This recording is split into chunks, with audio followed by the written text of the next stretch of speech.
नमस्कार मित्रों, आपका हमारे YouTube चैनल जीएस अध्ययन क्लासेस पर से एक बार फिर से स्वागत है। दोस्तों, जैसा कि यूपी पीएससी स्वास्थ्य शिक्षा अधिकारी की भर्ती के लिए हम जो अपने चैनल जीएस अध्ययन क्लासेस पर जो है निःशुल्क बैच संचालित कर रहे हैं। इस बैच के माध्यम से हम स्वास्थ्य शिक्षा अधिकारी की तैयारी कर ही रहे हैं। इसके साथ ही आपका यूपी पीसीएस 2026 और यूपी पीएससी आरओ सचिवालय 2026 और इलाहाबाद हाईकोर्ट आरओ 2026 और लेखपाल सहित तमाम परीक्षाओं की तैयारी करवा रहे हैं जीएस की, जिसके तहत हम जो है जून के करंट अफेयर के 2025 की क्लासेस हम कर रहे हैं। इसके तहत हमने जो है हैंड रिटन नोट्स में आपको राष्ट्रीय अंतर्राष्ट्रीय घटनाक्रम जून का दे दिया है। आज हम जो है जून का जो है 2025 का आर्थिकी यानी इकोनॉमिक्स का जो है portion hand written notes provide कराएंगे इस वीडियो के माध्यम से। तो दोस्तों, आपको अगर हमारा ये चैनल पसंद आ रहा है तो अपने मित्रों को ज़रूर इस चैनल से जोड़िए, ताकि वो भी अपनी अच्छी तैयारी करके परीक्षा को क्वालिफाई करने में सहायता मिल सके उनको भी जो है। ठीक है दोस्तों, वीडियो में देर न करते हुए देख लेते हैं कि जून 2025 की आर्थिकी में क्या इम्पोर्टेंट है हमारे लिए और क्या क्वेश्चन वहाँ से बन सकते हैं। देख लेते हैं जून 2025 की आर्थिकी में क्या है जो करंट अफेयर जहाँ से क्वेश्चन आयोग बना सकता है। तो पहला हम टॉपिक देख लेते हैं। जैसे विश्व निवेश रिपोर्ट 2025 आई थी, तो उसमें भारत की रैंकिंग कितनी थी? उसमें भारत की रैंकिंग यानी 15वें स्थान पर थी। और ये रिपोर्ट कब जारी हुई थी? ये रिपोर्ट आपकी 21 जून 2025 को जारी की गई थी। और इसका आयोजन किसने किया था? तो इसका आयोजन आपका संयुक्त राष्ट्र व्यापार और विकास सम्मेलन यानी अंकटाड ने इसका सम्मेलन को ऑर्गेनाइज किया था। और रिपोर्ट किसने जारी की थी? तो ये रिपोर्ट ये पूछ सकता है, तो वर्ल्ड इन्वेस्टमेंट रिपोर्ट 2025 के नाम से जारी की गई थी। लास्ट ईयर में भारत की रैंकिंग कितनी थी? तो 2024 में भारत की रैंकिंग आपकी 16वें स्थान पर थी। वैश्विक एफडीआई यानी फॉरेन डिपॉजिट इन्वेस्टमेंट आपका यानी जो प्रवासी यानी जो आपका बाहर से आता है एफडीआई, तो वो कितना था? एफडीआई के मामले में भारत इस बार 15वें रैंकिंग पे रहा। एफडीआई प्रवाह यानी डॉलर में कितने तक की आपकी बढ़ोतरी हुई है? तो एफडीआई प्रवाह अगर पूछ ले तो एफडीआई प्रवाह आपका आएगा 27.6 बिलियन डॉलर। ठीक है, दूसरा हम देख लेते हैं क्या इसमें कहा गया है। तो 2026 में जीडीपी निर्धारण का नया आधार वर्ष क्या होगा? अगर क्वेश्चन पूछ लेता है तो 2026 में जीडीपी निर्धारण का नया आधार वर्ष भारत सरकार ने इस बार जो है रखा है 2022 से 23 आधार वर्ष आपका होगा। और इसको जारी किसने किया है? सांख्यिकी और कार्यक्रम कार्यान्वयन मंत्रालय द्वारा इसकी घोषणा की गई है। और अब जो है आधार वर्ष यानी फाइनेंशियल ईयर कब का जोड़ा जाएगा? तो फाइनेंशियल ईयर अगर क्वेश्चन में पूछ लेता है आधार वर्ष, तो आपका 2022 और 23 ऑप्शन में आप टिक करिएगा, ताकि वही क्वेश्चन आपका सही होगा। और इसके साथ ही आपका आईपीपी सीपीआई का भी आधार वर्ष आपका जो है 2022-23 होगा। और इससे पहले जो आधार वर्ष क्या लिया जाता था? तो इससे पहले आपका आधार वर्ष जो है यानी 11 और 12 जो है उस पर बेस्ड होता था फाइनेंशियल ईयर। लेकिन इस बार से आधार वर्ष क्या कर दिया गया है, यानी 10 साल आगे बढ़ा के इसको 2022 से 2023 कर दिया गया है। ठीक है दोस्तों, तो इसको आप ज़रूर से ज़रूर ध्यान रखिएगा। अगर पूछ ले क्वेश्चन में कि 2026 में जीडीपी निर्धारण का नया आधार वर्ष क्या होगा, तो आप सीधे लिखेंगे 2022 से 23 आपका जो है नया आधार वर्ष होगा। तो यहाँ से भी क्वेश्चन पूछ सकता है। इसके बाद में अगला हम देख लेते हैं क्या है। तो विश्व बैंक ने भारत के फाइनेंशियल ईयर 2026 के लिए विकास दर कितनी घटाकर कर दिया है? तो विश्व बैंक द्वारा यानी वर्ल्ड बैंक के द्वारा भारत के फाइनेंशियल ईयर 2026 के लिए विकास दर का अनुमान को घटाकर 6.3% कर दिया है। यानी कितना कर दिया है? 6.3% कर दिए गए। तो अगर विश्व बैंक का क्वेश्चन आ जाता है कि भारत का फाइनेंशियल ईयर 2026 में जीडीपी कितनी रहेगी विकास दर, तो आप करेंगे 6.3। किसके द्वारा? विश्व बैंक के द्वारा। इसको आप अच्छे से कंठस्थ कर लीजिएगा। ठीक है दोस्तों, अब आगे बढ़ लेते हैं, देख लेते हैं क्या इम्पोर्टेंट है इसमें।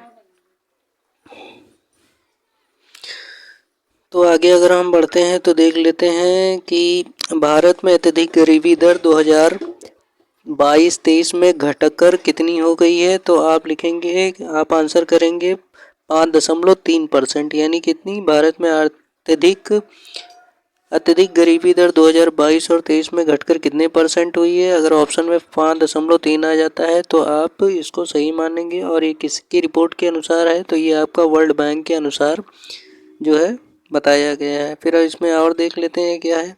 तो वहीं बहुआयामी गरीबी में सुधार, यानी बहुआयामी गरीबी में सुधार हुआ है, जहां 2005 और 6 में 53.8% थी।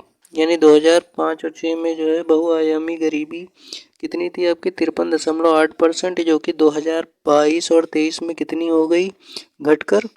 तो आपकी गरीबी 2022 और 23 में बहुआयामी गरीबी जो है 15.5% हो गई है। तो यानी 2005 और 6 के आंकड़े को आप तैयार कर लीजिए, इम्पोर्टेंट है, क्वेश्चन में पूछ सकता है। और 2022 और 23 का जो आपका गरीबी सुधार हुआ उसका भी आंकड़ा आप अगर याद करना हो तो 15.5% रह गई अब गरीबी घटकर, ये पूछ लेगा। फिर देख लेते हैं आगे इसमें क्या है।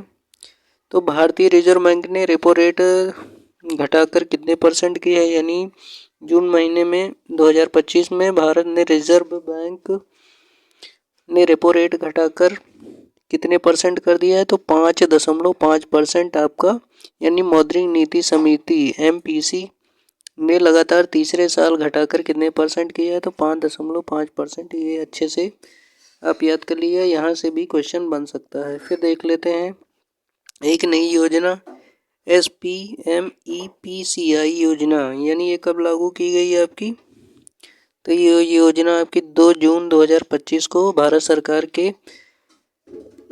सरकार के द्वारा लागू की गई। देख लेते हैं इसमें क्या है। तो ये भारत सरकार ने इलेक्ट्रॉनिक वाहनों यानी इलेक्ट्रॉनिक व्हीकल्स के घरेलू उत्पादन को गति देने हेतु भारत ने EV कारों यानी इलेक्ट्रॉनिक कारों के विनिर्माण को बढ़ावा देने की योजना के तहत आती है। यानी अब देख लेते हैं SPMEPCI योजना का फुल फॉर्म क्या होगा, कभी कभार क्वेश्चन में पूछ लेता है। तो आप लिखेंगे scheme to promote manufacturing of electric passenger cars in India, यानी SPMPCI का फुल फॉर्म आप पढ़ लीजिएगा। इस योजना का फुल फॉर्म मिलान करने में भी आ सकता है, और डेट जरूर याद कर लीजिएगा। और किसके लिए आधारित है, तो है आपके इलेक्ट्रॉनिक व्हीकल के लिए ये योजना भारत सरकार के द्वारा बनाई गई है। आगे बढ़ लेते हैं, देख लेते हैं क्या है क्वेश्चन में।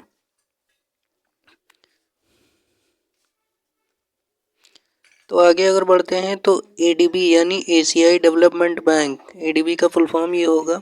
तो ADB ने क्या किया है, यानी एशियन डेवलपमेंट बैंक ने भारत में गरीबी या भारत में शहरी विकास के लिए, यानी एशियाई डेवलपमेंट बैंक ADB के द्वारा भारत में शहरी विकास के लिए अगले 5 वर्षों में निवेश की घोषणा की गई। यानी कितने वर्षों के लिए, 5 वर्षों के लिए निवेश की घोषणा की गई। इसका टाइम पीरियड कब से कब तक होगा, तो 2025 से लेकर 2030 तक इसका टाइम पीरियड। यानी भारत में एशियाई विकास बैंक के द्वारा 2025 से 30 तक कितने बिलियन डॉलर का निवेश करने की योजना है, तो लमसम 10 बिलियन डॉलर के निवेश की योजना है। यानी इसको अगर रुपए में कन्वर्ट करें तो 83 करोड़ रुपए, यानी 83,000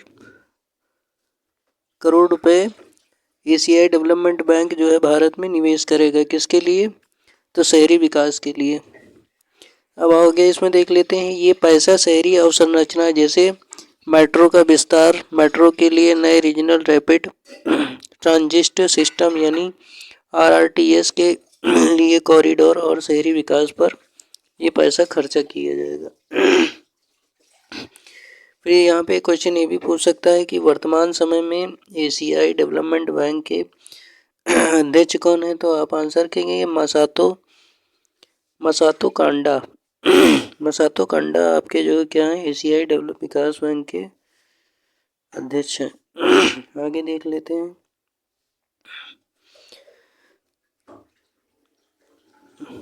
तो आगे देख लेते हैं क्या है आपका।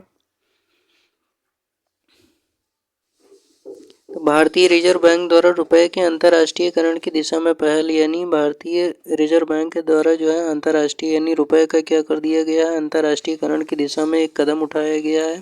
ये किसके द्वारा उठाया गया है? तो आरबीआई ने भारत सरकार से अनुमति मांगी है, यानी अनुमति मांगी है कि राष्ट्रीयकरण यानी अंतर्राष्ट्रीयकरण कर दिया जाए किसका? रुपए का, रिजर्व बैंक के द्वारा। इससे क्या लाभ होगा कि देशी बैंक विदेशी उधारकर्ताओं को रुपए में ऋण दे सके, जिससे भारतीय रुपए का अंतर्राष्ट्रीय व्यापार में उपयोग को बढ़ावा, यानी देखा जाए तो डॉलर की जगह जो है रुपए को बढ़ावा देने के लिए अंतर्राष्ट्रीय बाजारों में, ताकि छोटे देश भी जितने भी हैं वो रुपए में व्यापार करें, जिससे जो है रुपए की वैल्यू बढ़ सके। इसीलिए जो है रिजर्व बैंक ने अंतर्राष्ट्रीय रुपए को जो है अंतर्राष्ट्रीयकरण करने की दिशा में ये पहल की है, जिसमें भारत सरकार उसका सहयोग कर रही है। और देख लेते हैं इसमें क्या है। तो 2024-25 के आंकड़ों के अनुसार भारत का दक्षिण एशिया को निर्यात कितने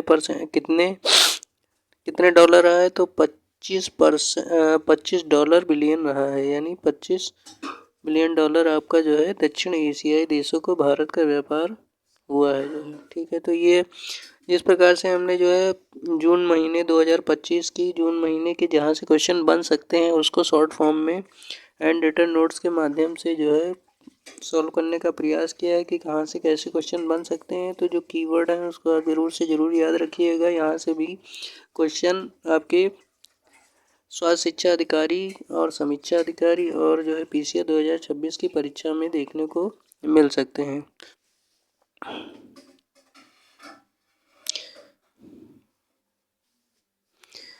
तो दोस्तों कल से हम एक नया बैच चालू भी करने वाले हैं, जो है अभी हम बैच तो चला ही रहे हैं स्वास्थ्य शिक्षा अधिकारी का। इसके तहत आगे हम जो है स्वास्थ्य शिक्षा अधिकारी का बैच जो हम चला रहे हैं वो आपकी पीसीए समीक्षा अधिकारी की और लेखपाल तथा इलाहाबाद हाईकोर्ट की जीएस की आपकी तैयारी को अच्छा करेगा ही करेगा, मजबूत बनाएगा। इसके साथ ही जो 2026 की समीक्षा अधिकारी की वैकेंसी आपकी आने वाली है उसके लिए हम निःशुल्क बैच सामान्य हिंदी का चालू कर रहे हैं, जिसके तहत आप तक का जो है संपूर्ण हिंदी जो है 6 टॉपिक जो होते हैं आपके समीक्षा अधिकारी के, जो कि बहुत ही इम्पोर्टेंट होते हैं, उनको संपूर्ण का हिंदी जो है आपकी हफ्ते में 3 दिन सोमवार, बुधवार और शुक्रवार को क्लासेस आपकी मिलेंगी।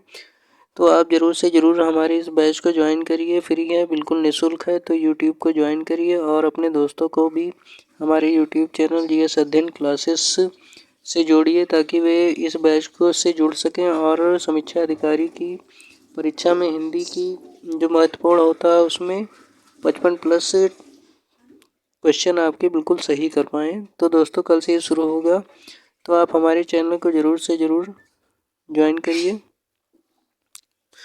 तो दोस्तों अगर आपको हमारे ये यूट्यूब चैनल जीएस अध्ययन क्लासेस पसंद आ रहा है तो इसको ज़रूर से ज़रूर लाइक करिए, सब्सक्राइब करिए और अपने दोस्तों को भी इस निःशुल्क चैनल से जोड़िए, ताकि वे भी तैयारी करें अच्छे से और सिलेक्शन लें। तब मिलते हैं दोस्तों एक नए वीडियो में, तब तक के लिए धन्यवाद।